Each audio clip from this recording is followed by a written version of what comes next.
Tonight on The Edge, a new era for Democrats. Kamala Harris has accepted their nomination for president. And she is the first Indian and African-American woman to accept a major party's nomination. Yeah, Ms. Harris said, "We are not going back to the times when Donald Trump was in office." She also promised to be there for all Americans. I will be a president who unites us around our highest aspirations. A president who leads and listens, who is realistic, practical, and has common sense, and always fights for the American people. Hearing more from Kamala Harris as we unpack her entire speech coming up tonight on The Pulse at 11:30. In Lansing, they call me governor. But in Detroit, they call me Big Gretch. There she is. Michigan was given the spotlight at the DNC tonight as well. Governor Gretchen Whitmer represented the Mitten as she endorsed Harris for president and took a swipe at former President Trump, who once referred to her as that woman from Michigan. Yeah, Donald Trump isn't the one stealing the show this time around. Yes, the men behind him are getting all the attention. The former president's recent visit to Livingston County could get some law enforcement officers in hot water, and Fox 2's Jessica Dupnack explains. The Michigan Bureau of Elections just starting to take a deep dive into those two complaints to see if a law is broken. We're talking about a possible misdemeanor here with a penalty of either fines or up to 93 days in jail. We're going to take this country, we're going to make it safe again, and we're going to make America great again. Former President Donald Trump talking crime and safety at a press conference this week in Howell, closed to the public but nationally televised. Behind him, police brass, the chief of Howell Police, and Livingston County Sheriff Michael Murphy. Where they're all standing at a Livingston County Sheriff's storage facility. They keep police vehicles and other equipment there. And because of that event, the Michigan Bureau of Elections is reviewing two complaints made that accuse the Livingston County Sheriff's Office of breaking the law. It's a misdemeanor to use public money, resources to support political candidates.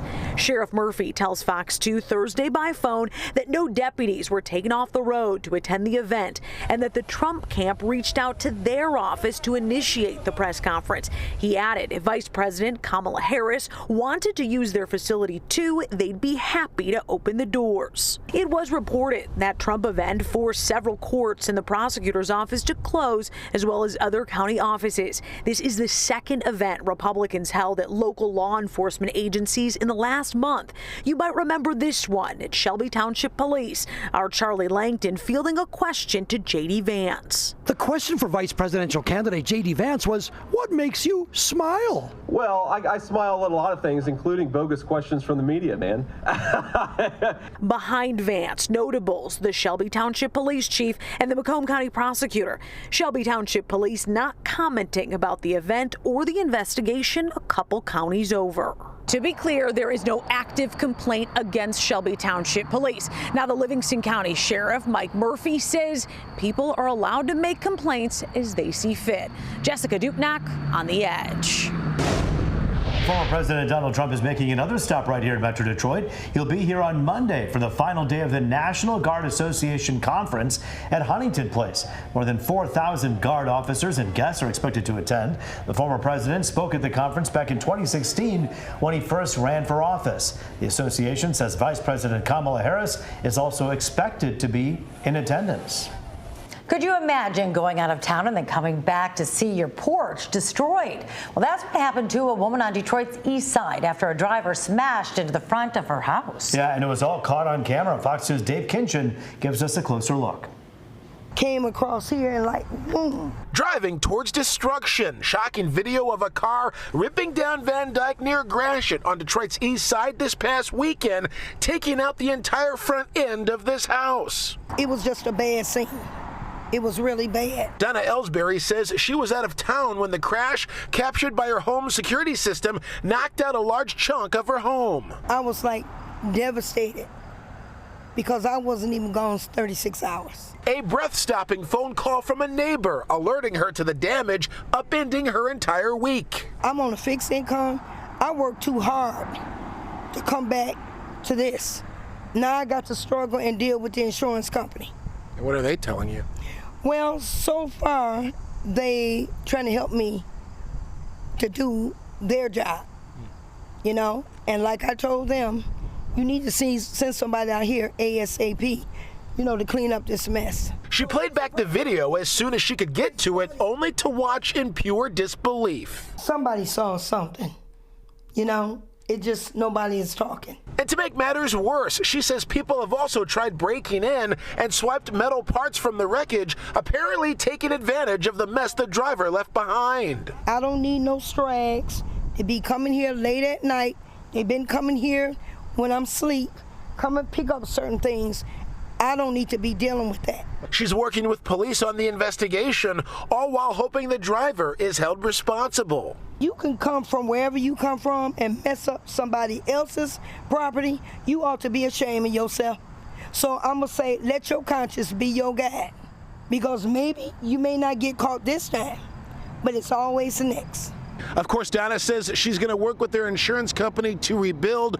And by the way, she says this is a home that goes back to 1964, several generations of her family in this house. So she's going to defend it and fight for it, no doubt about that.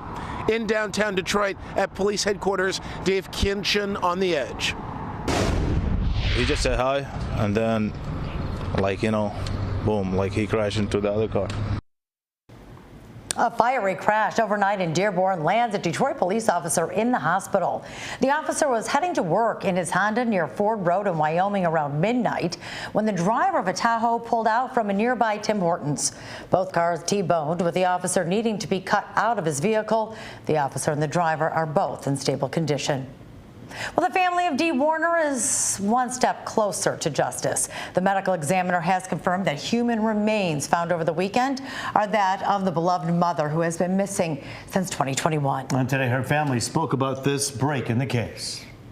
There's some joy and relief that after all that effort and all that time and all that attempt to deceive us, this is totally premeditated, in my opinion, to kill your wife, entomb her in a steel tube to attempt to hide her forever.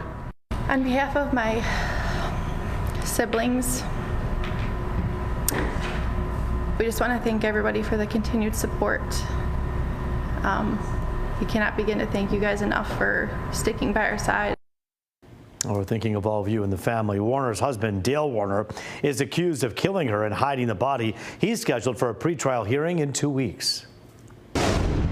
Only one person walked in, one person walked out, and nobody else came in between that time period and after that when the police arrived. So the iPhone didn't just disappear into clear air. The prosecution proved its case in the homicide of a transgender woman in Highland Park. Today, a judge ruled there was enough evidence for 18-year-old Carlos Scotland to stand trial for the death of Asia Davis. The 36-year-old was killed in June of last year. She was found shot to death at the Woodward Inn. Scotland was arrested 9 months after the homicide. A motive is not known. Scotland is charged with first-degree murder and felony gun charges.